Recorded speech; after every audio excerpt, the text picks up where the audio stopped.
The OEM versions of the RAAL tweeters all come with these deflector pads, which are magnetically attached to the tweeter grill. I've heard from some online that the pads are meant to flatten the treble, and others say it's meant to improve vertical dispersion. Here I'm going to investigate exactly what the effects are. I am going to use the RAAL 6410 tweeter today to test the effects of the deflector pad. The first thing I did was measure the pads using the reference image of the OEM RAAL 7010, which has 6.5 triangular slots open. I then measured it with 4 slots open and then also with most of the driver covered. From what I can see in Room EQ Wizard, mainly you are leveling off the treble above 8 kHz as you cover more and more of the tweeter.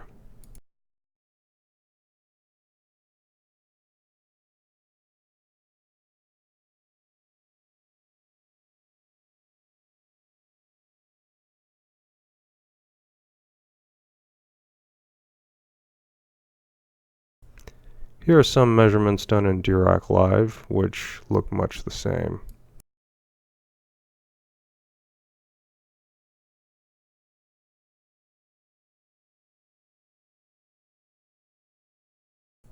Finally, I tested the effects in terms of the change in the vertical axis. I placed the microphone 15 degrees above the tweeter axis. You can see there's an improvement in the high frequency dispersion above 10K, but below that there isn't much of an improvement. So the conclusion is, I think if you already have a way to EQ via software such as RAAL Live, Room EQ Wizard, or your receiver's built-in room correction, you can stick with that since the changes are pretty subtle. However, if you have an integrated amplifier and have no other means of equalizing these speakers, the pads can certainly be an effective way to attenuate the high frequencies of the tweeter.